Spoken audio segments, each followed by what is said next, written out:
Guys, welcome back. I'm sorry for the lighting today. It is raining cats and dogs outside, so yeah, it's just gonna be a little dark today. Anyway, I am 4 weeks pregnant today. I'm very excited because this is the day I would have officially missed my period. So that's a milestone.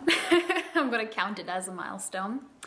This week I started to have a few little symptoms here and there. For one thing, my breasts hurt. They are painful to the touch. I am not terribly surprised. This is about the time that would happen for most women. Other than that, I've not felt too many changes except just cramping, which of course is terrifying. I know that it's supposed to be normal and it's usually no big deal whatsoever. However, it's just a little disconcerting when you know that you're pregnant and for some reason you're having cramping that feels an awful lot like your period coming on. So that's been going on a lot this week. Not so much in the last couple of days, but I would say Sunday, Monday, Tuesday, and today is Friday, but definitely those days earlier in the week, I was just having a lot of cramping, so that made me a little bit nervous. But thankfully that subsided a little bit, so I'm glad about that. Today I weigh 114 pounds, which means that I have actually gone down a pound from last week, and of course there's obviously some fluctuation between the days, so probably nothing's changed at all. And there won't be a lot of change until, closer to the second trimester, but still keeping an eye on it. One of the biggest things that I've been thinking about this week is when we are going to tell the parents. As of now, the only people who know about this pregnancy are my best friend and also, oh gosh, who else knows? Well, just my husband, that's it. That's the only people who know. So the reason why is because with the loss that we had last time, we really want to make sure that we make it to a milestone before we go out and tell people.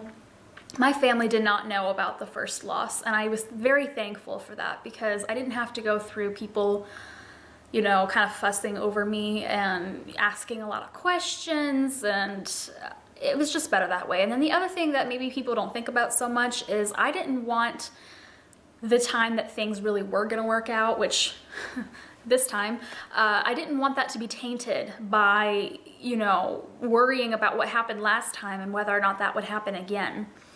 And I mean, obviously there's nothing I can do about the fact that my husband and I are gonna feel like, oh no, it could happen again. But at the very least, I can spare my parents and my sisters and everybody else that grief and that concern over, what happened last time and what could happen this time. So yes, anyway, as far as when we're going to tell them, AJ and I discussed it a little bit, and it's likely going to be after our first appointment, which I did get scheduled this week for February 5th, which is a Friday. So that will be my 8-week exactly point. Now, of course, they're going to do an ultrasound there, and they will confirm and date the pregnancy. So we'll figure out exactly, how far along we are. Because right now, you're just using your last menstrual period as a guide, and sometimes it's not always very accurate. So, yeah, once we go and we see the heartbeat and we see the baby and we find out all that's well, the risks of a miscarriage go down a little bit at that point. And I think we'll take that opportunity to tell my parents and his parents and, whoever else. We might not make it media official for a little longer than that. I really don't want everybody in the world to know and then something could go wrong. I'd rather just avoid that situation altogether. So maybe we'll wait a little bit longer. I don't know, 12 weeks, something like that. But anyway, that's where we're at as far as updates for this week. I'm trying to think of anything else that I might have forgotten to say or talk about. I don't know, I stopped testing after the 3rd because I did not want to drive myself crazy trying to compare the darkness of the lines to try to tell if your HCG hormone is rising. That kind of drove me crazy last time, and it wasn't rising last time, and that's kind of what put that sickening feeling in my stomach, and sure enough, I did lose that one. And I was like, this time I'm just, I'm not gonna be testing every 10 minutes, and trying to figure out, compare one line with the other. Is this one darker? I'm not doing that. So the next one I took was just yesterday, which was my 24th birthday, if anybody was wondering how old I am.